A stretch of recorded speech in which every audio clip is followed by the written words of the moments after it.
Friends, welcome once again. देखिए हमने last video lecture में ना वर्क एंड एनर्जी में हम important aspects that is what work का इंट्रोडक्टरी टॉपिक स्टडी कर लिया था, उसका डेफिनेशन हमने देख लिया था। अब हम लोग क्या करने वाले, वर्क को क्लासीफाई करने वाले, that is what types of work. अब काम तो काम होता है। अब आप ऐसा सोचोगे कि भैया अलग अलग प्रकार के काम जो होते हैं या फिर टाइप्स ऑफ वर्क होते हैं, दूध लाना एक अलग प्रकार हो गया, चक्कर लाना एक अलग प्रकार हो गया, देन घर की सफाई करना ये अलग काम हो गया। ऐसा नहीं है। Types of work technically under the language of physics is something different. चलिए बहुत सिंपल है, स्टडी करते हैं। आपको लास्ट क्लास में बता दिया गया था कि work is equals to what, force into displacement, that is product of force and displacement. Force आपको पता है ताकत लगानी पड़ेगी कोई भी काम करने के लिए, एंड डिस्प्लेसमेंट मतलब क्या होता है, चीज़ों को आगे सरकाना या फिर चीज़ों को एक जगह से दूसरे को ले जाना या फिर उसको डिस्प्लेस करना, उसकी ओरिजिनल पोजीशन से उसको फाइनल पोजीशन पे पहुंचा देना। तो ये चीज़ आपको पता है, चलो अच्छी बात है। तो उसी के ऊपर बेस्ड हमारे पास में सबसे पहला वर्क डन आता है, that is what, positive work done. Positive work done मतलब क्या हो जाता है, सपोज मेरे पास में एक ब्लॉक है, ये ब्लॉक है आपके पास में, और उसको मुझे ना इस साइड में डिस्प्लेस करना है, उसको इस साइड में आगे के साइड में सरकाना है, और उसी डायरेक्शन में अगर फोर्स अप्लाई हो रहा है, उसी डायरेक्शन में अगर फोर्स हो रहा है, जिस साइड में उसका डिस्प्लेसमेंट हो रहा है उसी डायरेक्शन में अगर उसका फोर्स अप्लाई हो रहा है, then it is called as positive work done. बहुत अच्छा सा एग्जाम्पल है, आपको बताता हूँ। जनरली देखिए, आप किसी के साथ अगर साइकिल पे डबल सीट अगर जाते होंगे और सडनली क्या हो गया ना, वहाँ पर एक इस तरीके से चढ़ाई आ गई, ऐसे जा रहे थे और एक चढ़ाई आ गई।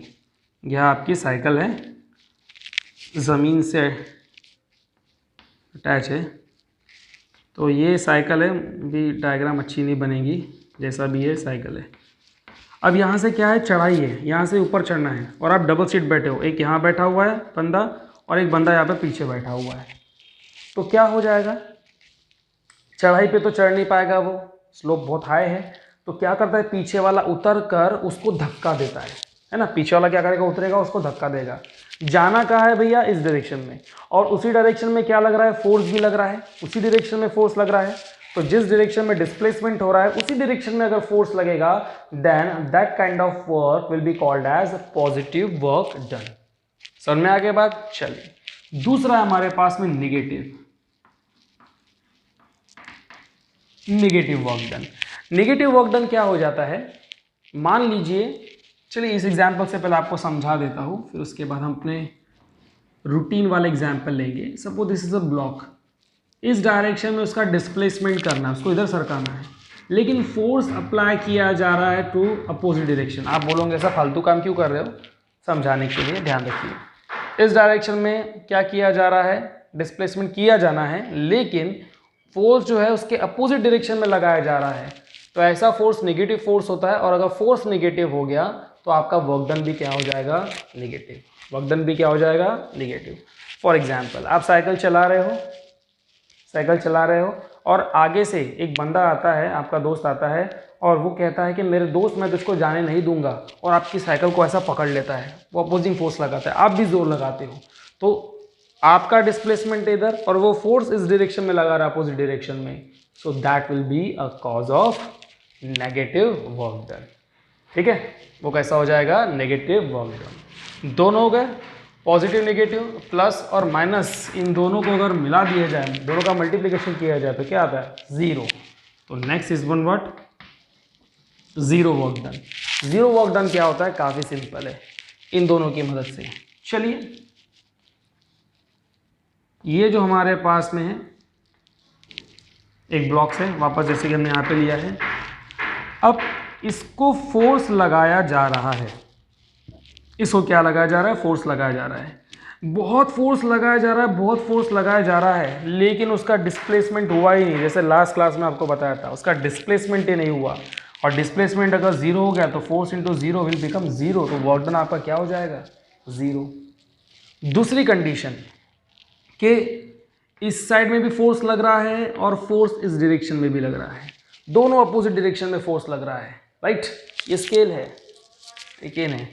अगर मैं इसको इस डायरेक्शन में और इस डायरेक्शन में पुल करता हूँ, और पुल कर रहा हूँ बहुत ज़ोर से, क्या स्केल अपनी जगह से हिल रही है, क्या वो इस डायरेक्शन में या फिर इस डायरेक्शन में जा रही है जब मैं इसको अपोजिट डायरेक्शन में फोर्स अप्लाई कर रहा हूँ? No displacement, no displacement, no work done, no displacement, no work done, because S is 0, F into 0 is 0.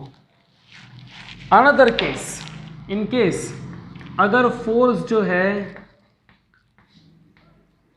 दोनों अनदर अपोजिंग डायरेक्शन में लगे हुए इधर और इधर, ये ऐसा मैं जोर से अगर इसको प्रेस कर रहा हूँ, कॉम्प्रेस कर रहा हूँ, करीब लाने की कोशिश कर रहा हूँ, लेकिन फिर भी ये केन जो है ना वो करीब नहीं आ रही है, तो क्या है इसका एग्जाम्पल? 0 वर्क। क्यों? क्योंकि वहाँ पर आपके पास में डिस्प्लेसमेंट हुआ ही नहीं। इन दोनों एग्जाम्पल को तो आप काफ़ी ज़्यादा खेलते होंगे। आपने टग ऑफ वॉर खेला कि रस्सा खींच, है ना, यहाँ से कुछ लोग होते हैं, वहाँ से कुछ लोग होते हैं, कुछ इस तरीके से होता है। ये रस्सी होती है, बीच में एक हैंकरचीफ रुमाल वगैरह बांध दिया जाता है, इधर कुछ लोग होते हैं रस्सा पकड़े हुए, राइट, और इधर कुछ लोग होते हैं रस्सी पकड़े हुए, ठीक। जब तक ये जो हमारे पास में हैंकरचीफ है वो इस लाइन पर रहता है तब तक ठीक, और अगर कहीं से भी अगर फोर्स डिस्बैलेंस हो गया तो क्या हो जाता है? उसका मोशन हो जाता है ना, एक तो वो इधर चला जाएगा या फिर वो इधर चला जाएगा। लेकिन जब तक दोनों साइड के फोर्स, अपोजिंग फोर्स इक्वल है, यहाँ से भी 10 न्यूटन का फोर्स लगा है, यहाँ से भी सही 10 न्यूटन का फोर्स लगा है, तो ये बिल्कुल भी अपने जगह से नहीं हिलेगा, नहीं हिलेगा। No displacement, no displacement, no work done, ठीक। इस बात से आपको एक बात तो समझ में आ रही होगी कि अगर चीज़ों को उसकी जगह से शिफ्ट करना होगा, उसको हिलाना होगा, तो इधर your work done must be positive या फिर वो नेगेटिव। एक तो पॉजिटिव हो चाहिए या फिर कैसा चाहिए? नेगेटिव चाहिए। एक और बात आपको मैं बता दूं, मुझे भी हिलाना मुश्किल है फिलहाल। क्यों? क्योंकि मुझको एक फोर्स यानी कि ग्रेविटेशनल फोर्स ने पकड़ के रखा हुआ है, तो मुझे इतना फोर्स देना पड़ेगा जो फोर्स ग्रेविटेशन फोर्स से, धरती के ग्रेविटेशन फोर्स से ज़्यादा हो, और तभी चल के मैं अपनी जगह से हिल पाऊंगा। क्लियर? तो मोशन करवाने के लिए, किसी चीज़ को अपने जगह से हिलाने के लिए, डिस्प्लेस करने के लिए और एक कंडीशन है कि force must be greater than pre existing force. पहले से उसके ऊपर, किसी बॉडी के ऊपर जो फोर्स अप्लाई हो रहा है उससे ज़्यादा कोई और फोर्स होना चाहिए, तब चल के बॉडी क्या होगी? मूव होगी। करेक्ट? तो आपको किसी चीज़ को धक्का देना या किसी को रोकना है, मतलब उसके उसके डिस्प्लेसमेंट में चेंज लाना है, तो फोर्स अप्लाई करना पड़ेगा। और इस तरीके से हमारे पास में वर्क डन के 3 टाइप्स है, positive, 0 work done and negative work done. Is that clear?